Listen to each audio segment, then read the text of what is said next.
recording. I should have warmed up first. Do you want to just do a quick vocal warm-up? Lemon. Rubber baby buggy bumpers. This is all recorded. So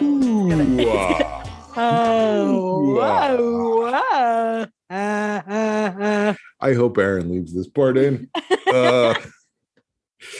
Welcome to The Long Shot. It is a podcast.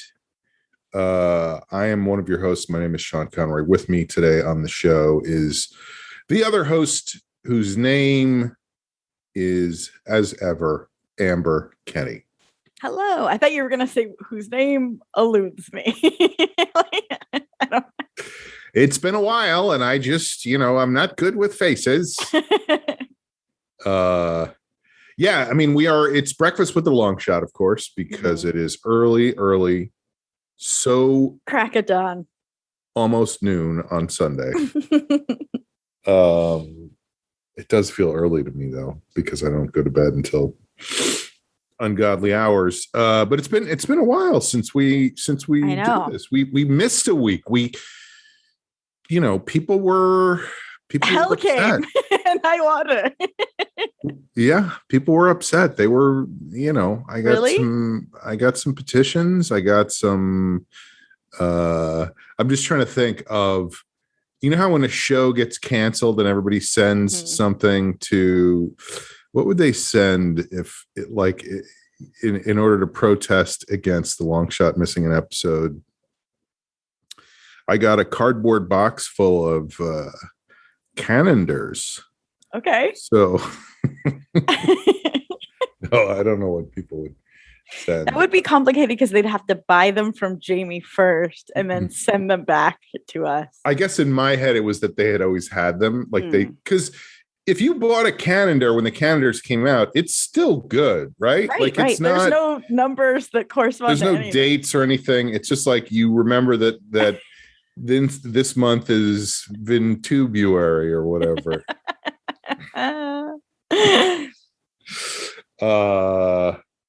So let's talk for a second about why we ended up missing a week. Okay. Only because I feel like it was totally my fault. And then it was my fault. Right. Sorry, I got something stuck in my teeth. But there was it's like one of those things where the tiniest thing blows you over. Yeah, because all it was. So I have restarted sending out this newsletter that I have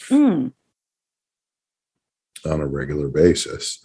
And my father knew that my mother was getting it, but he was not. So he wanted to be on the list. He wanted his email. He wanted to receive. That's nice. Yes. But what that meant was I had to try to sign him up, which I tried to do. Mm-hmm. And I realized over the course of doing this, there are, two things. First of all, there are hundreds and hundreds of people on that list. So I'm not always conscious of, I don't have it memorized. I can barely remember your name, much less a list of hundreds of names of people that I don't even know. Or a single item that would correspond to our podcast that we've been doing for 15 years. Right. Calendar was from, decades ago. But so I had in the back of my mind, I was like, I feel like he did subscribe to it at one point and then almost immediately unsubscribed. Yeah. Like years ago. And I remember thinking at the time, like, well, I guess he didn't care for it. Mm-hmm. And in retrospect, what I realized is I'm sure this was completely accidental on his part. In other words, he was like let me sign up for this. And he was just like, what is this? And just clicked unsubscribe by accident, The problem that I was having when I got into it was once somebody has unsubscribed, if you try to resubscribe them, it's problematic somehow. I don't know why you can't do, like, in one sense, it makes sense that I can't just go, no, you're not unsubscribed, you're resubscribed. But it looks like you're supposed to be able to do that. Whatever. Anyway, it was one of these things where I had so many things I needed to do, and I was spending like 2 hours trying to get one email into this goddamn list. And it wasn't working, and it was making me insane. And then, so finally I just said, look, I don't know what happened, but it's not working. So I'm just going to have to forward it to you every week. Like you know, you're not on the list. Sorry. Which he doesn't care, because as long as he gets to read it, who cares? But then there was another thing where I was, these are such boring things, but I have to like renew whatever, Google, one of my emails. I have to renew a Google thing, whatever. And you have to like go. And if I don't want to start paying every month for a business account for this one email, I have to go to the dashboard and tell them and blah, blah, blah. And I couldn't fucking sign into the thing. Right. I didn't have the right password. I didn't have the right address. So this is now going on like 3 hours, and I am so out of my mind at this point, because I'm just sitting at my computer entering various passwords and trying to change, and I don't remember it, and blah, blah, blah. So that's when I finally was like, I can't. I just, because it was also that I had all these other things I had wanted to do, and I had not gotten to any of them. Right. Because you were working on like, because I was just going like, is it XYZ1457? Sorry, you can't use a password you've used within the last 97 years, you know? So that's when I texted you and was like, I'm insane right now. I can't do this. And that was like just a couple of hours or maybe a couple of minutes before we were supposed to record. So that was the end of that recording session. I fucked it up. You're fine. I feel similarly, because I canceled on this Thursday because I thought I was getting the Thursday thing is fine because we can still record today. Right. And nobody know the difference. Like, we should just cut this part out. They won't even know. Well, I was gonna say, I'm trying to make a point, especially this year. It's been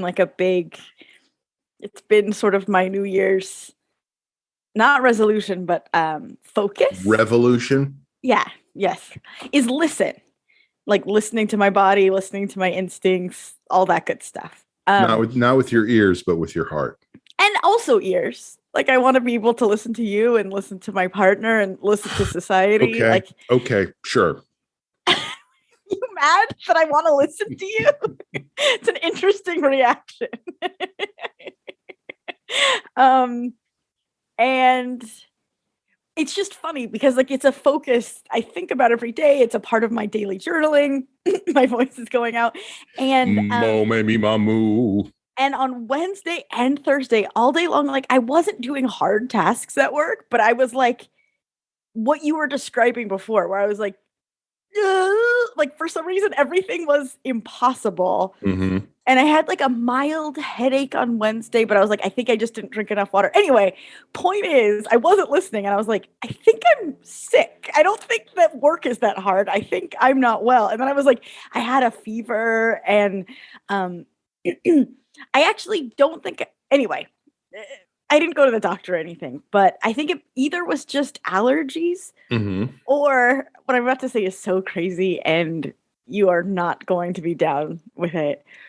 But I feel a little bit like my body was preemptively reacting to the Supreme Court declarations. Like, it was like shutting the fuck down. I had all kinds of jokes I was ready to do, and then you zigged when I thought you were going to zag. But I woke up the next morning thinking that I might be sick, and I felt better, but that was the first news I read, and I was like, okay, there it is. And I'm kind of glad we didn't record last night, because it would have been bizarre to have a I had a weird pizza episode, and then like these guys are so out of it. And then you know what I'm saying? Like sometimes, I don't get it, because sometimes they get very worked up about things, but now there's this huge horrific judgment, and they're just like, I couldn't get into my Google account, so so yeah, I don't know if that's a good excuse, but it is what it is. And I was gonna go like, because you said I feel like my body was, and I was gonna say like was a wonderland, like I had all sorts of like but yeah, and so also like saying like, hey, I don't think I could record tonight was me listening and honoring myself, and so I think it's okay. Yeah, we're all okay. We're here now. We are. And there's an elephant in the room. I keep thinking of and you're a musical theater fan, but I keep feeling like we're in Cabaret, where we're just kind of like, I'm doing my silly dance, and the Nazis Tomorrow Belongs to Me approaching. Like it's Tomorrow Belongs to Me. I side note, I was fascinated to learn recently that Jason Kander, the guy who was in Congress, who left Congress because he was having PTSD from being in the January 6th. No. I don't. It was like Afghanistan or Iraq. Like he had been in the military before he served in Congress. But he is Jason Kander, and he is the grandson, I think, of Kander and Ebb, who wrote Cabaret. Like I didn't realize that. Yeah, he was connected to that. So that was kind of a funny Cabaret side note. Yeah, I mean, Cabaret is such a complicated part of my, my whole, because as we've discussed on the show before, we did Cabaret when I was a senior in college, which is such a bizarre choice. I think every college does it, though. For like a fun senior class musical at a Catholic school. I know, because it's also like sexy. It's about, I mean, there's a whole song just about having threesomes, And there's also... that just made me laugh thinking that, what if the POV from your school was like, thank God those Nazis came, it stopped those perverts? I mean, let's just fucking put it out there that Clarence Thomas went to the same school I did.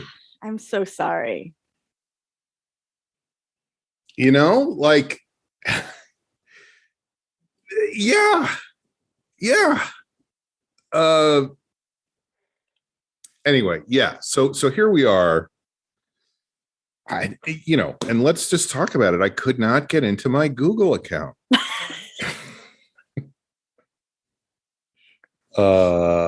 No, I mean, it is. I feel like we've been talking about this a lot over the last several months of just like the dark. It's been like a slow march to this, and it's going to continue. And it's just dark times in the Republic, And I don't know. I mean, I was reduced yesterday to speculating about when these people are going to die so we can get rid of them. And it ain't going to be for a long time. They're pretty young, especially the ones that Trump appointed. Amy Coney Barrett is 50. So she could be around for another 40 years, And even those people like Clarence Thomas could easily do another 10 or 15 years. And they can do so much damage. And as we know, that he has put it out there, like we need to rethink everything that has been decided based on the same legal argument that Roe versus Wade. So that's gay marriage, gay relationships, birth interracial control. relationships. Well, he did not mention it. I know, but I did see a funny tweet that was like, I can't remember how they phrased it, but it was like, he just wants to get away from his crazy wife, but he doesn't want it to seem like it's coming from him. So, and that's the other part of it is I mean, there's just so much. There's the fucking abortion thing. There's also the horrific gun decision that they made in the case in New York State, all of which, and the Miranda rights. Right. And all of which distracts from the fucking insanity of the January 6th hearings last week. Right. And the crime, the criminal syndicate that was in control of the country that made this happen. Like that made this happen. Connected. Yeah. Well, and did you see, it was on Twitter, so I also know I have to take everything with a grain of salt, but there was some rally yesterday that Trump was at, and there was a woman who was like, this is a great victory for white America. And it's just like, what the fuck? They're not even pretending anymore. Well, what was interesting about that too, I do think, I mean, there might have been like, she came out with a statement where she said she misspoke or misread what she was trying to read. And I did feel like that was true. Like it just, right. It when you watch, like when I watched it, I was like, she fucked up. She was not purposely trying to say, like, she just mispronounced a word or whatever and said, but there's the element of Freudian slip, number one. And the fact that everyone around wasn't like, huh? Yeah, exactly. Well, that's what I was going to say. That Trump was like, yes, that's true. That is true. That's yes. what I'm trying. Yeah. That the crowd wasn't like, right. repelled. Wait, what? Yeah. No, it is, it's just incredible. It's, I mean, you know, it's, well, let me put it this way. I spent a lot of time this week rewatching old episodes of Ted Lasso. Just like a feel good injection. Yes. Like I need to see nice people who care about other people. I sat there and of course the news is on all the time here. I make that sound as if I have no control over it. And it makes it sound like you have multiple screens going. Right. Like the bathroom screen is on MSNBC, the living room is on CNN. I was picturing like a wall of monitors, like an editing bay or something. Right. For a live event. But I was like, I got to turn on something else. So I put on Ted Lasso. And once I started it, I just didn't stop because it's not a show. Honestly, the show doesn't really make me laugh that much. Jason does, but they're not going for laughs for the most part. It's just like, it's just like charming. As I said to my class the other day, like we all want someone to care about us as much as everybody on Ted Lasso cares about everybody else. Yeah. So it was just an escape because it's so fucking dark, you know? Yeah. And I don't know, it's very frustrating because from my point of view, I don't see a lot of things that can go right. Yeah, like I just don't know. I don't know. Like, how do you turn that around? You know, that's 50 years of a right that people had that has now been taken away for the first time that they've ever done that. Because you know, there was a discussion among some people I know about, are these people, like, why are they doing this? Are they paid off by donors? Are they in the pocket of corporations, whatever? And I don't think it's that. I think they're fucking ideological nutbags. I think they're crazy. You know? Well, it's so funny. I had this exact conversation with Jeff where I was like, I know that I sound naive, but why are they trying to make things worse? Like, what is their goal? And he was like, their old and rich and their brains are spaghetti. They're like zombies. Like they are bad. It's like, right. Well, I mean, I don't disagree, but I also would say I'm old and rich and my brain is spaghetti. So that doesn't necessarily and I disagree with them, but there's another part to what you're asking. And I have seen theories about this that they don't floating around. They won't be around. Way worse than that, that creating chaos and anger and keeps the power violence. Well, it makes people want to go, we need someone in charge who will shut this down. We need an authority figure. We need a daddy who's going to spank people, I mean, I do kind of need that. And I don't want to get into and we don't need But it's setting the country up for right-wing authoritarianism. Right. And that is the agenda. That's not even just an accidental byproduct. Like, let's get more guns on the street. Let's get people worked up about this right that they've had that we're taking away. Let's get all of this shit fomenting so that somebody can step in and go, you know what? I'm taking over and people better shut the fuck up and do what I say, or they're going to jail, they're getting fined, they're getting, whatever. I think a step past that you're not saying. Executed against the wall? Yeah. I mean, well, I also want to say that the Miranda rights thing being reversed is scary because, I mean, granted, I'm in my progressive lefty Los Angeles bubble, but like from my POV, the police having enough power hasn't been the problem. And so I don't know. I think what I'm saying is like mirroring what you're saying. So like we're going to have more guns on the street. No matter what people do, they can get arrested and there's no repercussions to the police. And there's less rights. Like it's a police state. It's authoritarian. It's scary. Right. And there's all kinds of clips now of all these demonstrations where the cops are attacking people. I mean, I saw somebody even saying like, just calling it a peaceful protest is a bad way to frame it because it makes it sound like there are lots of others that aren't peaceful and that a protest, you need to do whatever you're told like that's not the nature of a protest. A protest is about voicing shit up that you're not happy about. Right. So fuck peaceful,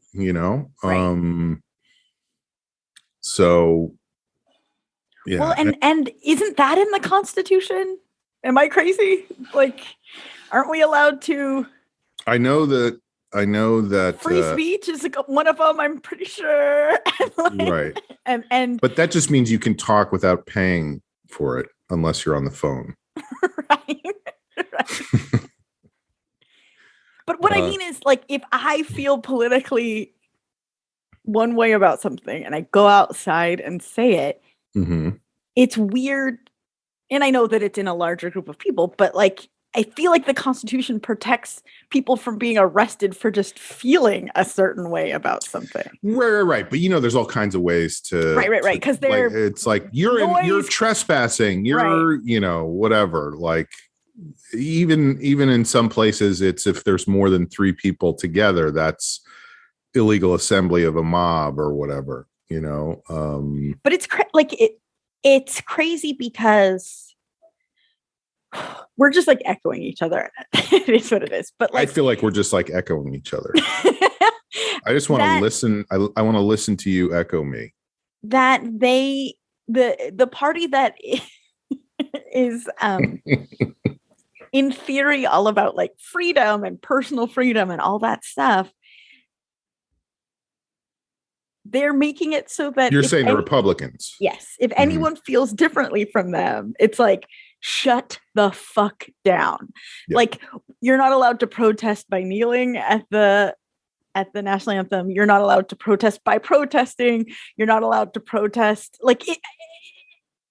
Well, that's definitely a big part of it is you are free to say whatever you want as long as you are agreeing with what I am saying. And if you don't agree with what I'm saying, you better shut the fuck up. Right. Yeah, that has been made clear. And I mean, just the whole now, as usual, I'm just going to start talking out of my ass on this show. But the whole political system is so broken at this point.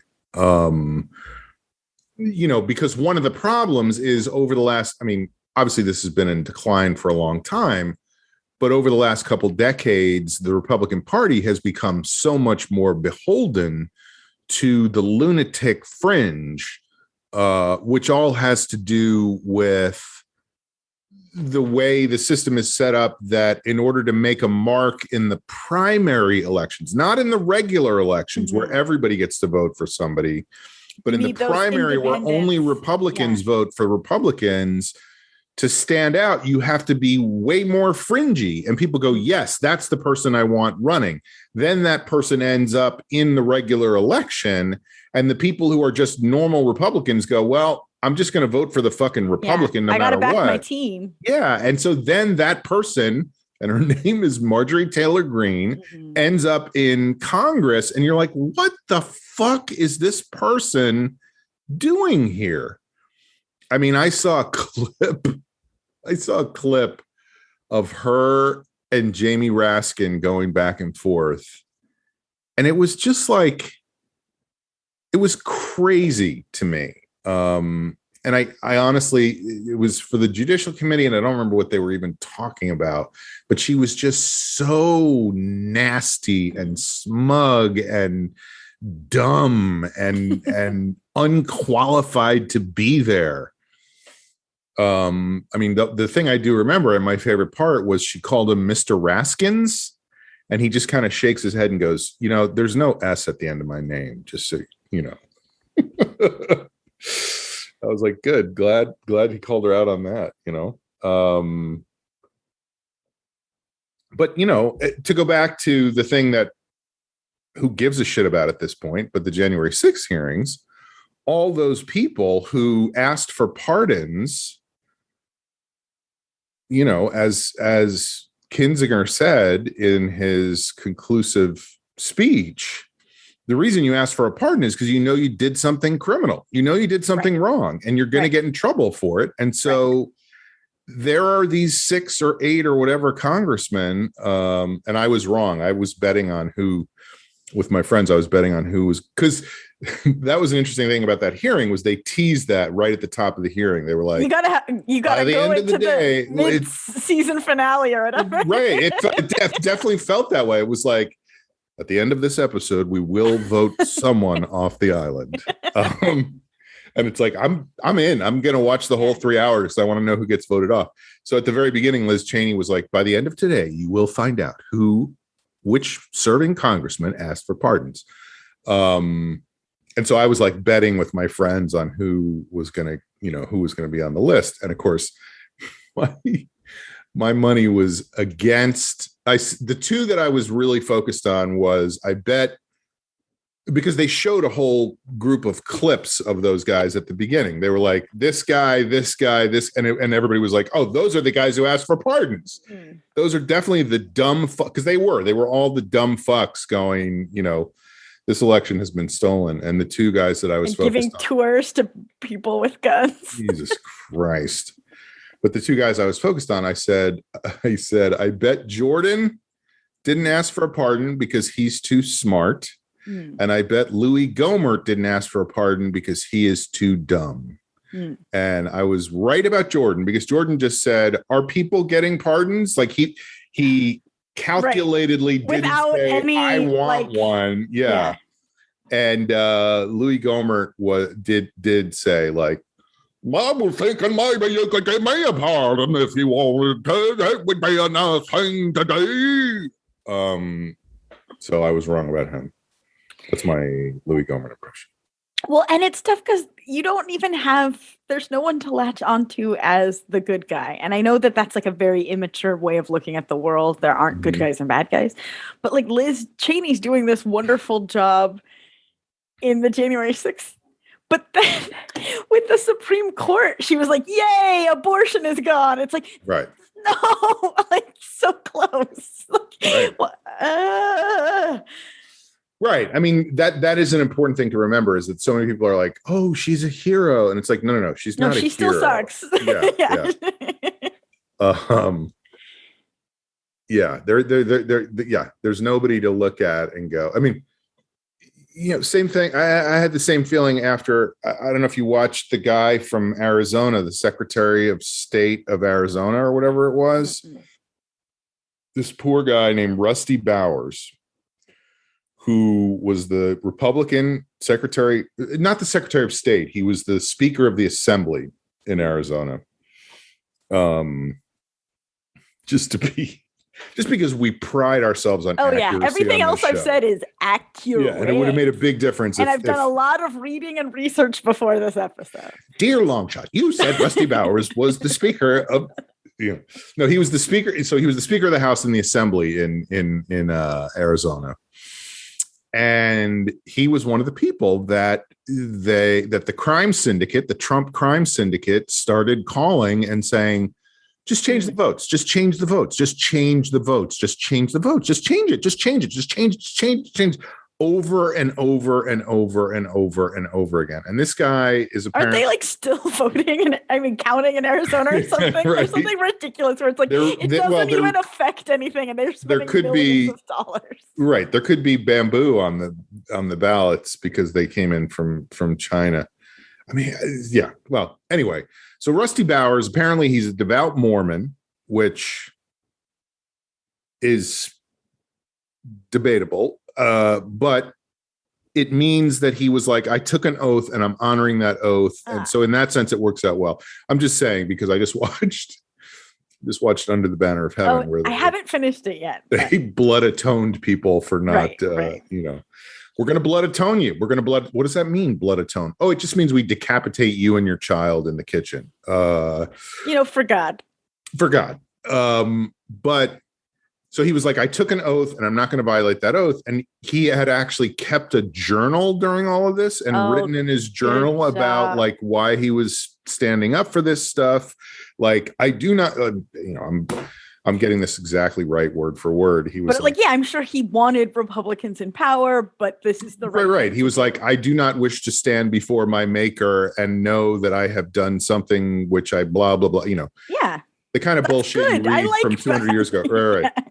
Well, but my point is the next day, so then he talks about how they put his name and his address and everything. Like a black guy in front of cameras or something.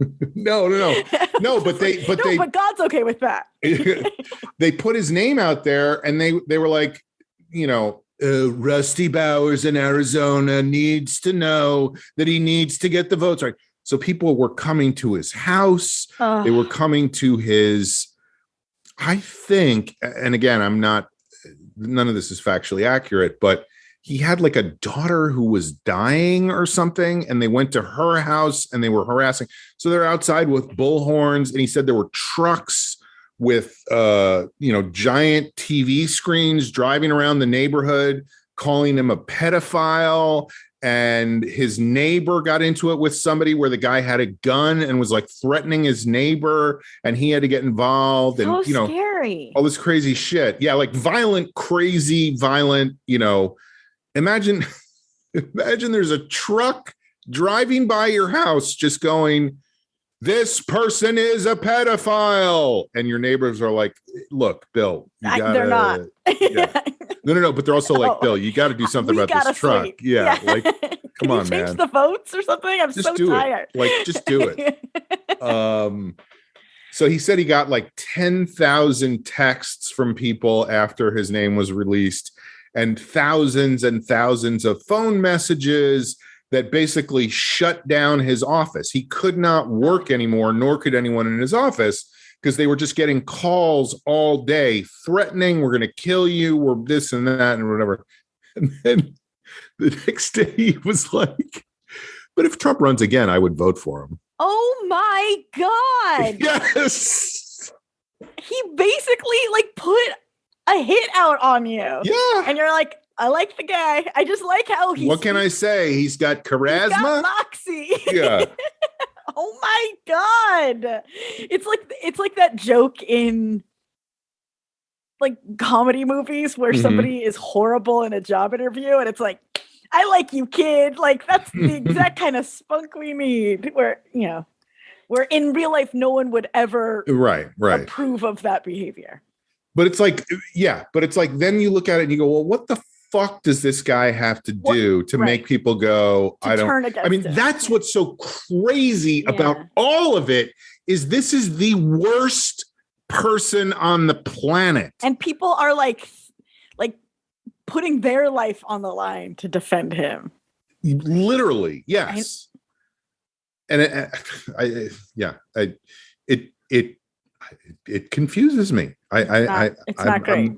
I'm slightly baffled. Mm-hmm. And that's another thing that was something I was thinking about a lot is when you watch the way that there's that whole recording of the phone call with the guy from Georgia, the Secretary of State. That was the Secretary of State. Okay, all right. The fact checkers. Right. Dear Longshot, I would like to amend my previous note and say that thank you for recognizing that the Georgia guy was the Secretary of State. Also, enjoy this calendar. But so when you listen to that phone call, and I've been aware of this with Donald Trump for a long time. In fact, I remember saying this right at the beginning of his presidency to somebody who was like, how do people let him get away with this? And it's because he is so monomaniacal and so locked in that he just exhausts people by saying the same thing over and over and over again and not letting it go to the point where somebody finally goes, all right, you know what? Fine. We'll look into logic doesn't work. Yeah. We'll look into the satellites. We'll look, you know what? I am the Secretary of Defense. And yes, I will call Italy to find out if MI6 and the CIA have a program with satellites that's changing the thermostats to make the votes different in flip votes to, which happened. Oh my God. And it's all because he won't fucking shut up about this bullshit, Imagine if somebody with that kind of dedication and towards good. Yeah, like actually fixing the environment. That was his most still has dirty water. Like what the fuck? That was his most productive period of his presidency was that last 2 months after he lost the election because he had like something that he was motivated. Yeah. He was sleeping like 1 hour a night, and in between he was just making phone calls and trying to convince people to get him more votes. And then I don't know. I mean, we already know this, that these hearings are not going to have an effect on people who are devout believers, right?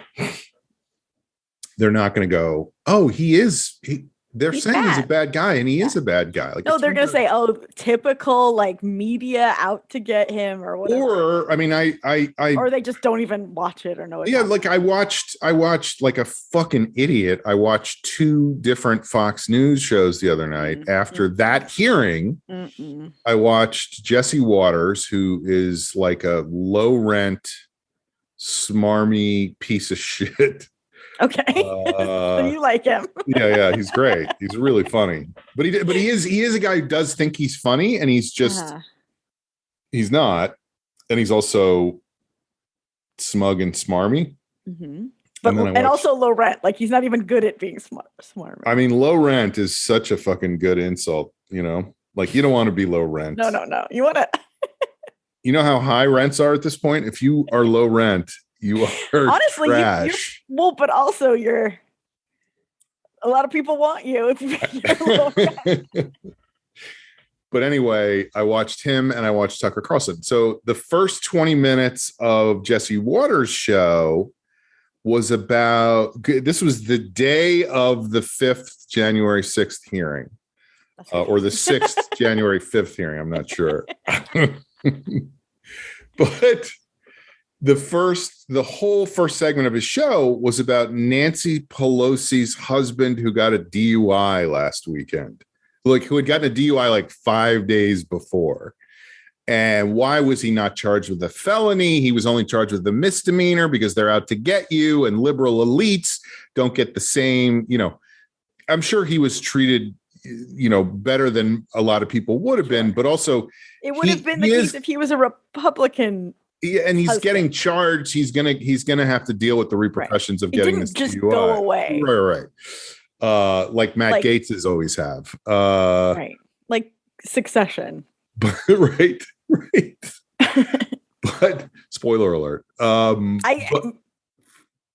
We don't know what character or what event, who the guy was in the yeah. Okay.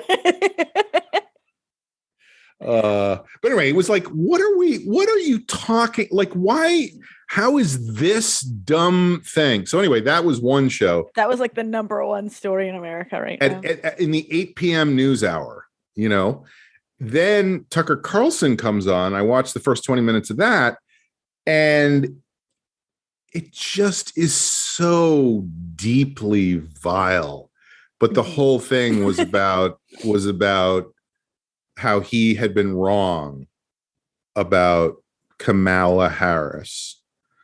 Like, all this time, I've been telling you that Kamala is incompetent and bad at her job. But it turns out I was wrong. All that incompetence and all that being bad at her job actually means she's good at her job. Let's take a look at how, just sarcasm layered upon sarcasm, and hard to follow. Still mispronouncing her name. Right. Yeah. And just raging anger, and you need to be afraid, and you need to be scared of this black lady because she's coming for you. She's going to get you.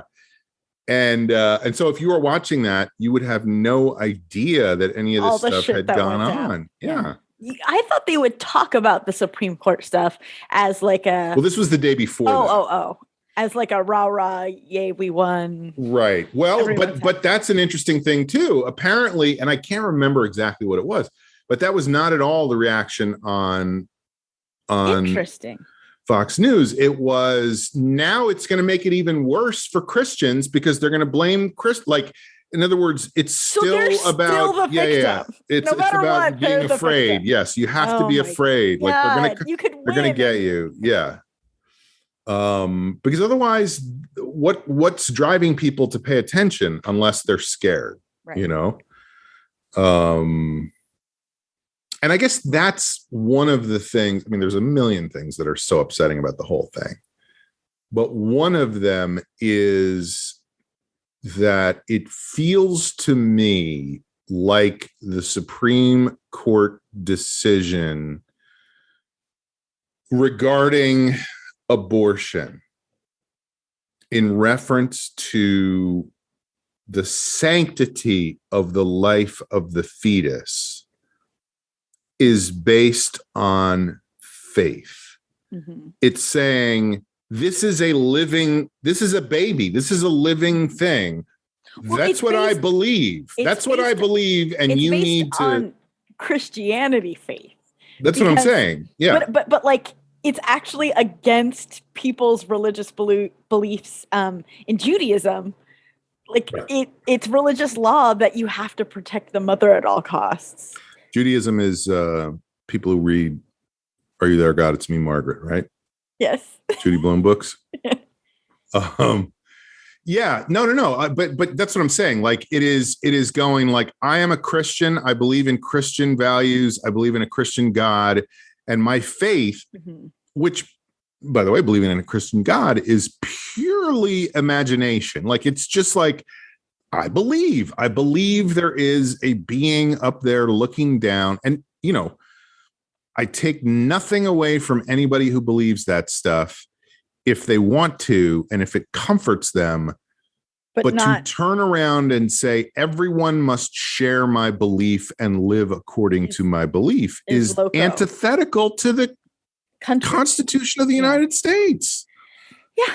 And I mean, again, we're all just preaching You're to the echoing choir me. back I'm and forth. echoing you. Yeah. We're both listening to each other. We're listening to But, our like, bodies. The way that it was before, if a large percentage of people didn't believe in abortion, guess what?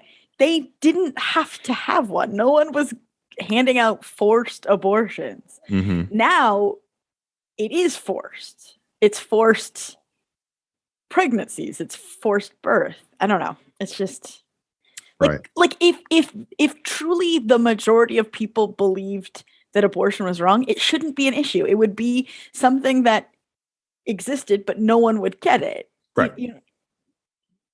And guess what? They ain't going nowhere. They're just going to be less and less safe, and more people are going to die. Right. Oh, yeah, absolutely. Abortion's not going away. Just the safety and legality of it. And on top of that, the whole stuff about ectopic pregnancies and miscarriages, and it's so like we're in the dark ages. Awful. Yeah. And I think one thing that a lot of people don't understand is how common those things are. How common it is for people to have miscarriages. I don't know about ectopic pregnancies, but certainly miscarriages are just like way more prevalent than anybody even understands. Or not anybody, but a lot of people. Everybody except Fred. Well, because there's like a shroud of shame around it. Right. You're supposed to feel bad about it instead of telling people about it. And I get that. I do understand that.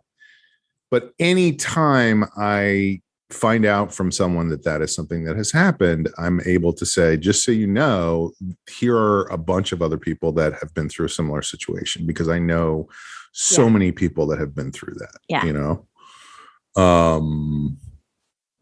And I like to out them. I was like, and this is their phone number. You should rent a truck and drive by their house.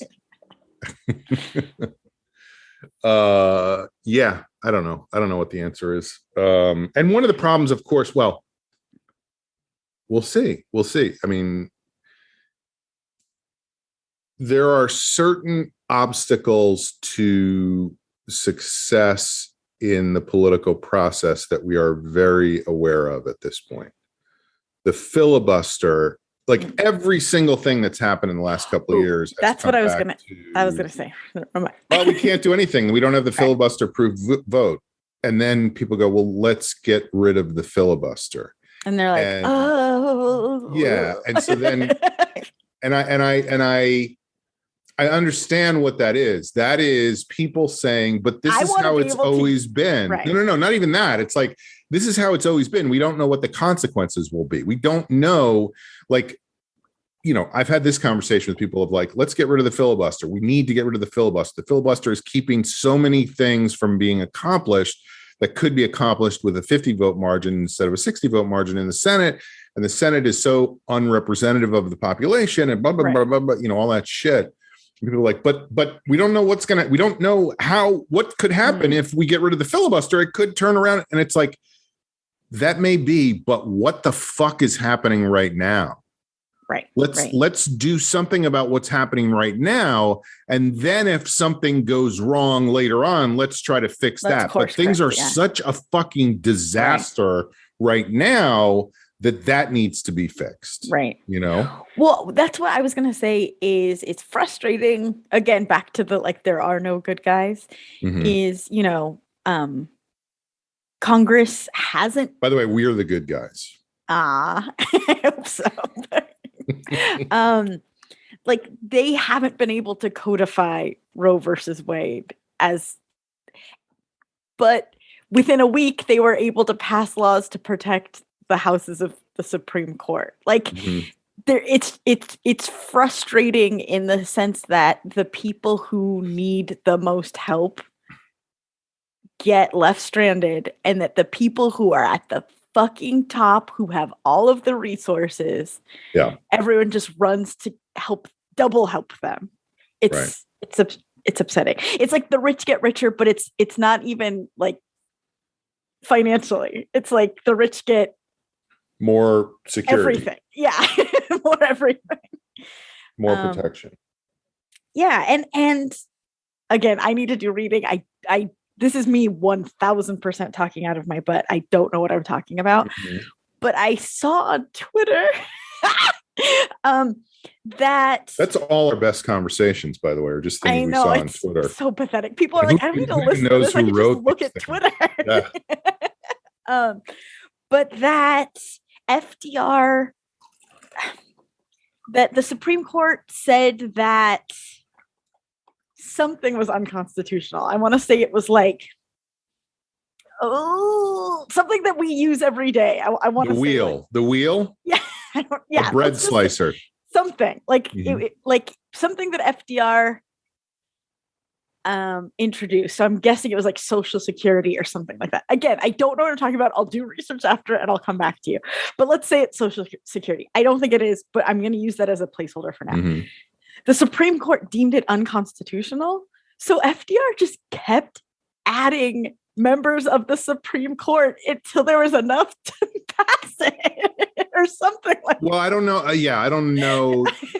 I don't know that he ever added any, but he wanted to. I think that's what it was, is that he threatened to, and because he kept threatening to do that, they said, okay, we will pass this. We'll allow it. And then he was like, okay, fine. Right. No more Supreme Court. But yeah, that's another thing. What I guess, like, our side, we lack like a ruthlessness that the other side has no problem with. Like, we're all like, but the rules state. And I'm like, people are dying. Like, what are you talking about? That's exactly what I'm saying. Yeah, you're saying the same thing about that I was saying about the filibuster. And you're absolutely right. It's like, yeah, let's fucking fuck some shit up, you know, instead of worrying like Joe Biden. You know, I said this to my friends the other day, like, yeah, maybe Biden could reach across the aisle and come to some bipartisan agreements about the abortion stuff. And it's like, and I do think that's what he was kind of thinking when he was running, was like, I'm a good dude. These people like me. Yeah. And I'm going to business for a while. Look, Mitch and I go back. We're going to get together. We'll work it out. Yeah. We're going to have a couple of conversations and we'll make some progress. I think I know how things work. And that's just not how politics works anymore. That's not how the Republican Party works anymore. And you know, there is a whole thing now. I mean, that is another version of the filibuster thing, is like, let's make it 13 judges instead of 9, because the ones that are there are going to be there for a long fucking time. And so like, let's like a large percentage were placed by a president that never won the majority vote. Like, it's not representative of our population at all. And on top of that, a third of them are appointed by a criminal, an ardent crime boss. So people go, oh, Biden, go ahead, pack the court, do it. And he's like, no, that's out of the question. Right. We're not going to change the filibuster. We're not But I did see something, and I think there's a logic to it. Then, of course, the other side would just be like, oh, they're changing the rule. Like, But that's okay. Like, fine. Let them say that. Let them make it 15 instead of 13 and add 2 more. And by the year 2050, everybody is going to be a judge on the Supreme Court. Like, that's the whole country is on the Supreme Court. I'm Amber Kenny. I am submitting a dissenting opinion. I'm going to have to sit this one out because it's against me. Well, I mean, that goes back to the whole fucking Clarence Thomas thing of like, that guy is so ethically challenged at this point. But one thing I did see, we knew that the whole time. That wasn't like a shocking revelation. And there's also the irony of the fact that Joe Biden was in charge of his. But I did see something that was like, okay, I kind of understand that, and maybe that's true, and I guess we'll see. But it was that Biden has to come out and say, we're not going to pack the court. We're not going to change the filibuster, so that people like us will be like, you motherfucker, you need to do this. So he can finally turn around and go, okay, fine, we're gonna do what the people want us to do. It's against what I want, but it's like politically we have to move to that kind way. of have his hands clean by right. doing it. And there is a certain, it's still playing by the old rules that don't exist anymore, but there is a certain logic to that. So who knows? Maybe there's some truth to that, and we'll find out. And Friday wasn't a great day to wake up to that news. And I don't know about you, but I got a whole heck of a lot of emails and texts for money. And I was like, not today, bro. Like, read the room. I gave you money and I voted so this wouldn't happen. Like, you don't get rewarded. I'm so sorry. Right. It's that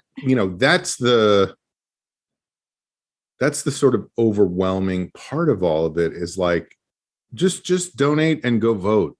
And it's like, well, I've been doing that for years. And it feels like it keeps making things worse. And nothing has changed except for the worse. Yeah. I know. We keep talking about that. Like, it seems like it's an endless streak. I'm not going to not vote, and I'm not going to not donate. Right. But like methinks there's another step we need to take. Those aren't the only routes. Where like, you just have to vote. I was like, in 6 months, right, we're gonna maybe vote and like gamble on anything happening, and it won't. Like, what are you talking about? Well, and that's the other thing that, was very much in the news before all of this, is the Republicans are going to wipe the Democrats out in a historic landslide in the midterms. And maybe this changes that a little bit, but I still feel like, what the fuck are people thinking? Like, I was trying to think of, Republican campaign slogan is like, look, we're racist, we're misogynist, we make shit up, we're completely devoid of truth, we're bullshitters, we don't give a shit about school children, but at least we're not raising the price of gas the way Joe Biden is. And then people go, wait, but Biden's not raising the price of gas. And it's also related to every other country. It's also like, how is Biden manipulating? But the Republicans say that, and everybody goes, they're right. They're not raising the price of gas. Let's fucking vote for these racist, misogynistic, abortion-loving, gun-loving. Also, the price of gas thing makes me mad too. Me started on the price of gas. Whatever. I don't drive very often, but all these oil companies are making record profits. It is a rigged system. But yes, I agree. But I do get it. Like I have this thought every time I go to the gas station now. Like the other day I went and I filled up my car that I drive with gas. Yeah. And it was $95 for a tank of gas. Like, whatever. That is the cost of gas now. $10 worth of gas. Like, or $5 even sometimes. Like, well, it's all I have is $5. So I'm going to put $5. Now they'd be like, that's not even, like, go away. There you go. Good luck getting out of the parking lot of the gas station. Does gas station have a parking lot? I don't know. But anyway. Yeah, they usually do. I see how tires. I was sitting there and I was like, I could see people doing this and just going, fucking Joe Biden, man. This is his, like, I get why it doesn't make sense and it's not true, but the way people's brains work, it's very easy to go, God damn, Joe Biden just cost me $95. Well, it's also because everyone hated Jimmy Carter because of the gas prices, right? And he, like, historically, among other, I mean, the guy just never stopped smiling. He had giant teeth. Like, he was a peanut farmer. He was a great, empathetic president, and everyone just fucking hated his guy. I don't think he was a great president. He's a nice guy, but that's not the same thing. Right. But yeah, he came in at the wrong time where the economy was all fucked up. And that's exactly what is happening to Biden right now, which means when we're under President Trump next time around and he is having his murder squads go out and kill various state officials that didn't agree with him. This is evidence. Like, we're toast. Mr. Conroy, We need you to come down to the state capitol. Supreme Court. You're either going to be a judge or you're going to be executed. It's up to you. You decide. Cake or death. You have to laugh. I mean, I guess. You just were. It's true. You're right. We do have to laugh. Yeah. No, but I was talking about this with somebody the other day. Like, what do? Do you move to Alabama or Idaho? Like, the only way this is going to change is with interaction with people, you know? Right. And how does that happen? It doesn't happen at the Starbucks at the corner of Franklin and Highland. Right. Which, by the way, I was at that place the other day, and this was exciting. Did they get your name right? This is a detour. No. Why would they ever do that? Although that is a crazy thing. You cannot go in to get just a coffee at this point without having to go through the whole procedure of. Can I have your name, please? I just want a coffee. Why do you need my name? I just want one. Just give me. Yeah. Well, we have to make it at the bar, and we have to. But I came out. I paid in cash. I came out, and I took my keys out of my pocket, and all my $15 of change or whatever blew out into the street. That's and started a gallon of gas right there. Started running away down the street. So I was like chasing bills down the street because I was like, that's a gallon. Like I want that money. There's like $15 blowing away in the wind. So it was like a prank show. Like I was like the dude on the prank show chasing bills down the street that kept skipping just a little bit further ahead. Did you get it? I did. I did, but it was a lot of effort, you know. It was like Rocky chasing the chicken. But anyway, we're not going to make those relationships happen going to that goddamn Starbucks. So what do you do? Do you move? Like, do you go, you know what? I'm going to go start an improv theater in Baton Rouge, Louisiana, and see what I can do about changing people's minds about abortion. You know, maybe, I don't know. I don't know what the answer is.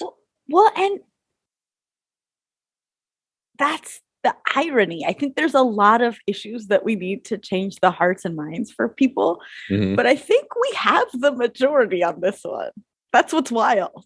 Like, it's just. Oh, absolutely. We're in a minority rule period. Yeah, definitely. So that isn't even the issue. It's the fact that we don't live in a democracy anymore. Which is the problem, is there's no way to make this better given how things are gerrymandered, and the Electoral College and, you know, all that stuff means that this will become more and more deeply entrenched over time. Yay. And because it is to the benefit of, you know, these right-wing politicians, to, you know, the Ted Cruz's and Josh Hawley's and Ron DeSantos's, to, you know, make things as bad as possible, make things worse and worse. Yeah. And there's people like Jeff was like, hey, my company already on Friday morning came out with a statement that they will, if anyone is living in a state where abortion is illegal and they need an abortion, we will pay for them to cross state lines and stay somewhere and get taken care of. And he's like, isn't that great? I was like, yeah. I mean, like, I like the sentiment, but the whole point of Roe versus Wade was privacy. Like, now I have to call my boss and say, like, hey, I needed, like, it's awkward enough asking for a vacation. I don't know. No, you're absolutely right. Like, so you call your boss and you go, hey, guess what? I fucked a dude. I'm pregnant. I need an abortion. And he goes, let me get HR on the phone, because first of all, we need to verify that this is true. Like, we're going to need a doctor's note that you actually got an abortion. 11 meetings. You're not just going on vacation to California again, you know? Right. And then what happens the second time you go back and go, Don, I need another abortion. And he goes, Jesus Christ. This is fucking up the whole office. I think it's a lovely idea, but I I don't think it's a solution. It shouldn't be necessary. No, it's definitely not a solution. We are going to have to we just need you to fill out this abortion record so we can put it in your HR file, which will be forwarded to your next employer. Do you use protection or no? Or like, look, do you know about birth control? Do you know anything? It you know, I don't even know what to say. I'm upset. Maybe I have to watch more episodes of Ted Lasso after this. So what else is going on? What do you want to do? Check. No, I think we should wrap it up. Okay. Yeah, let's do that. I can tell like a lighter story from last weekend. Great. It was really, really hot. I don't know if you remember, we were in a heat wave, and in this old apartment, we don't really have legit air conditioning. We have like a rolling swamp cooler that we use infrequently because I read how deeply you have to clean it after each use so you don't get Legionnaire's disease. So I'm like, okay, we're just not using it. Like, right. I'm too lazy for that, and I don't want to die. So we wanted to beat the heat. So Jeff and I packed up Smudgy and we drove to Malibu, and we hadn't been there since like Christmas. And Smudgy is a lot better on leash and in public. So I was optimistic that like maybe we can do stuff like this on the regular. I think the day before we actually had a picnic with Smudgy, which was on our bucket list, and it was like hugely emotional. We went to a park and tied his leash around like the picnic table, and Jeff and I just had lunch, and it was like fine, and he was fine, and it was like it sounds so small, but last summer we were literally stuck in like a hot, dark apartment because we had like the curtains closed trying to keep him from reacting, and he wasn't on a leash yet. And it was a very depressing, isolating, prison-like summer. So the idea that this summer might be less so was very exciting. So we packed up, we went to Malibu. I think we packed lunch, the whole bit. Did you play any Beach Boys in the car on your way there? No. I think we listened to Harry Styles. They're kind of the same. And we get there and it's beautiful. It's cooler at the beach. It's weird how that happens. And well, apparently there's a yeah. We have to laugh. No, we don't. And we were there maybe 20 minutes, maybe half hour, just walking on the beach. And technically dogs aren't allowed there, but there were other dogs. I don't know. It's one of those, we're taking our chances. And he starts limping. His back right leg, he's like limping. And then he won't even let us look at it to see if there's like a shell or something that we could pull out. And so I was like, well, I can't in good conscience hang out all day at the beach with a dog that's limping. So like, let's at least go back to the car, get him some water. We get back to the car and I carry him like a good percentage of the way back, which is huge. He does not like being picked up. So like you could tell he's in pain. Right. And then Jeff is hungry and we know we're going to be at traffic on the way home. It's going to be hot. So we stop at like a little park area and we eat our sandwiches, and it's his favorite place to run around. And he's not running around. In fact, he's standing with like his leg sort of perpendicular to his other leg. So parallel to the ground, I guess. So he's doing like, it looks really hard and painful. It's like a yoga stretch. Yeah. He's like doing puppy Pilates. And so like, we're getting increasingly concerned. And it's also like, what now? Like, is this going to like cost a lot of money? Like, you know, you go to like the worst possible scenario of like, does he need his foot amputated? Like really catastrophizing. And, but he because of it, he didn't even have to be on a leash, and we were eating in the grass and he wasn't running anywhere. And I had to carry him back to the car from that park. And, we're really, really worried about him. He's not even drinking water because he's like stressed out or eating much. Mm-hmm. So we're like, great. And then we're just from Malibu home. It took forever. Like it was wild. It took so long. And, we're all hot and stressed out. It just like wasn't the day we wanted to have. Right. And we were close to him. I had to. Now, this was a lighter story you were telling? Oh, well, it will get there. Okay. I had to pee like the entire time, but I was also like, let's just get home. Like, everything seems too complicated. Mm-hmm. And he ate a lot of grass actually at the park. And so we were almost home and I was like, and he just threw up in the car. I knew that was where that was going to go. Yeah. He never throws up too. So I was just like, he hasn't had any water. He's puked. His leg. He's like, even when he sits down, he like keeps his back leg in the.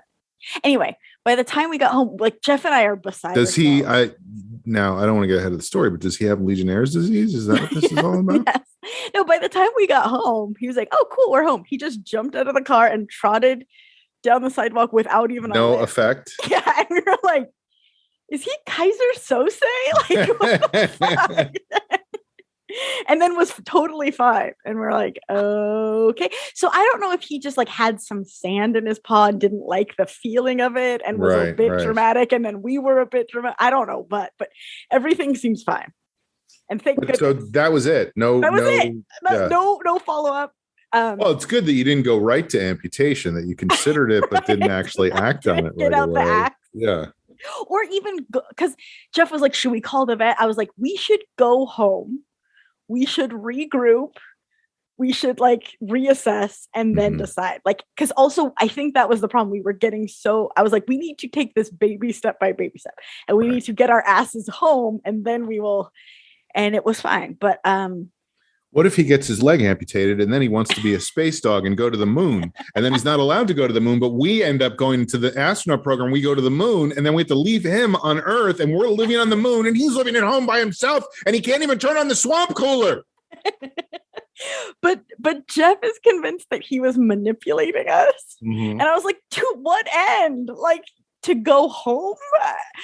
He didn't want to be at the beach. There are people who don't like the beach. I think he might be one of those people, but I think he really had something wrong with his foot. Yeah. It just wasn't as big of a deal as I think, honestly, as much as, this is going to probably tick some people off, including you. I don't think dogs are smart enough to go. That's what I mean. Like, I'm going to fake an injury to get us the fuck out of here. Right. Right. Like, he's not Ferris Bueller's Day Off. Like, Mom, I'm sick. Well, and the way he was walking, like that had to be painful. Like it the way he was walking. Yeah, and like having his leg up like that. Right.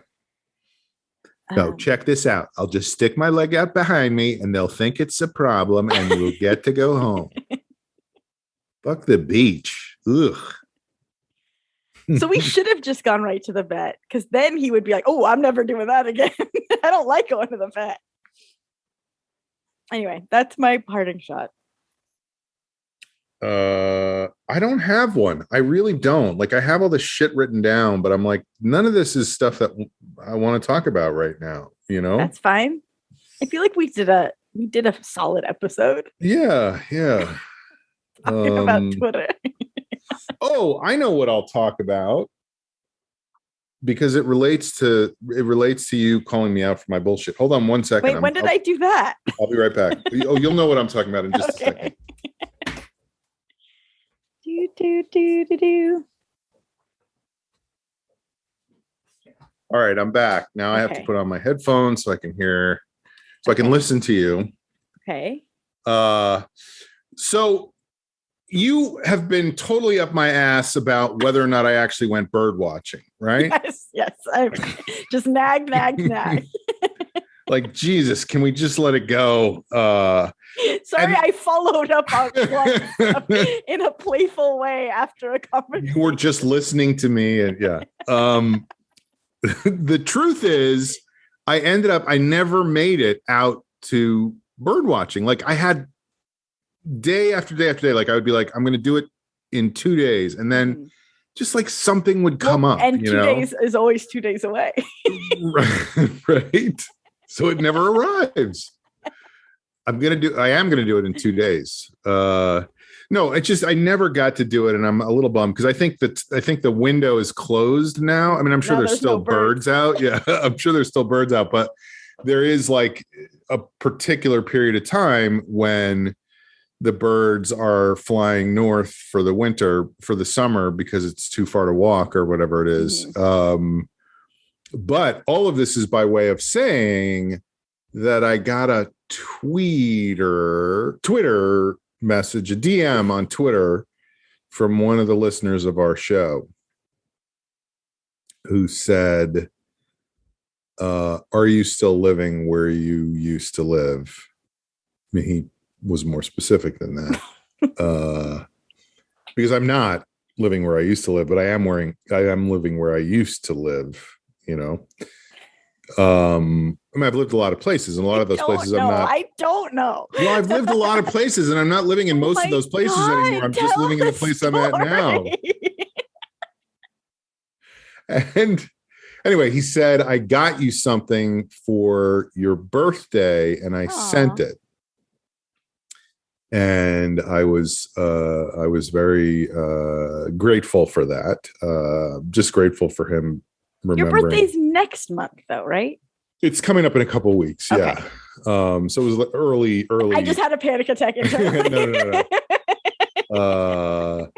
Anyway, it came in the mail yesterday, and it is the Crossley ID guide to Western birds. Oh, that's fun. So if I go out in the field, I can look up the birds that I see and know what I am looking at. Because I think I mentioned that on the show that I wanted to get a field guide of some sort. So now that is so sweet. I have one. And it was funny. Like when I wrote back to him before this showed up, it was like, I'm so grateful to you for even remembering my birthday. That's really nice of you. And he was like, well, just don't. I mean, it's kind of a bit that I'm sending you. So, don't get all excited about it or whatever. I think that's so sweet. And yeah, like I'll take a bit like this every time, Mm-hmm. So thank you. You know who you are. And I really appreciate it. It says, a workbook style book designed to make you a better birder. I mean, who doesn't want to be a better birder? Can't think of a single person. A picture says 1,000 words, and practice makes perfect. Repetition in a lifelike environment is the key to learning. So anyway, that's my parting shot is thank you for sending that. The Crossley ID guide to Western birds. That is really nice. Yeah. I have another second mini parting shot. Yeah. I don't know if you noticed. Can you see the Hollywood sign where you are? No, you're on the wrong. No, I can. Yeah, I can see it from my. Something historic happened last night. For the first time in 22 years, it was lit.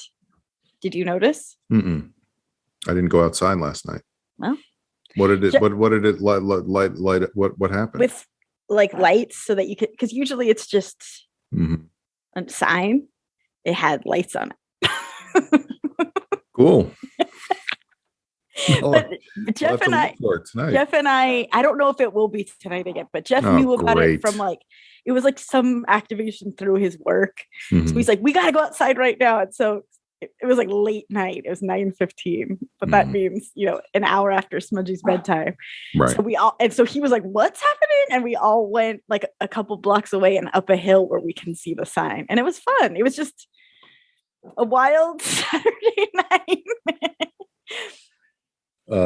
Yeah, I mean, I can see it from my balcony. Yeah, I think it was for the BET Awards was what it was in celebration for. But it's just cool. 22 years is a long time. Yeah. That is the length of one orbit around the sun for the planet Mars. Wow. I have no idea whether that's I don't think that's true. I think it's faster than us. Yeah. I have no basis for that, but I believe it. So you should have to believe it too. In fact, I'm going to put you in jail if you don't believe it. Yeah. Cool. Folks, we did a Herald. This has been The Long Shot. It is a podcast. We will see you next time. Bye-bye.